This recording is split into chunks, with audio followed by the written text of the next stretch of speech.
Setting up a new part for production using the AWR QuickTouch is really easy to use.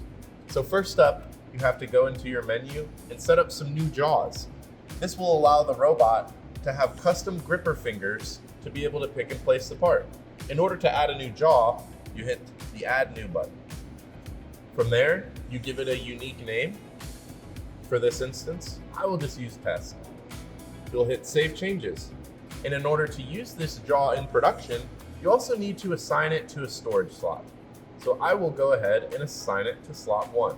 I will select my test jaw and I will hit Save Changes. Now that shows that the jaw I need is assigned to storage slot 1.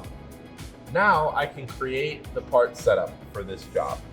We can now hit the menu button and navigate to part setup. From here, we'll hit Add New and give this part another name. In this instance, I will use Test. Now you need to enter the part data. We need to collect your pick height and place height, which tells the robot what height to pick and place the part off of the shelf. For this example, I'll just use 1 inch to keep it simple. We also need the part width and length, which again helps the robot know exactly where that part is located on the shelf. Next, you set up the operation.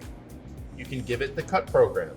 This is the cut program that will be called on the CNC machine. The QuickTouch will be able to handle all of that for you. Next, you assign the jaw that you want to use for this operation, and we'll find the test jaw that we just set up. Next, you need to assign the fixture. Now that tells the robot what vise or work holding that the part will be loaded to inside of the machine. For this example, we'll use the first one. You have the ability to control pressure if you would like, but we default it to 100 PSI to keep it easy.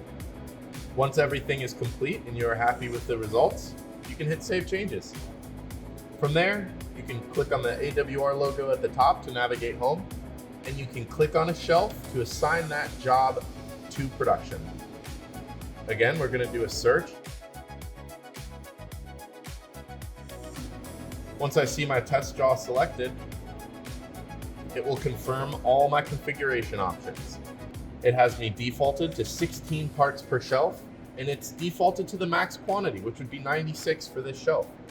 All I need to do is confirm that the test jaw that I configured is assigned to jaw storage. You can tell by the yellow box. From here, we can hit Confirm and Save. And just like that, you have your production data added to the side. From there, you just need to ready the side, and hit Cycle Start, and you're running production. So if you ever have an active alarm or your operation is faulted, you can hit this blue button to reset our safety controller, press the fault reset button, and through manual controls, you can go to robot position, home recovery, and confirm changes. That will take you back to the home position and have you ready to go to rerun a side.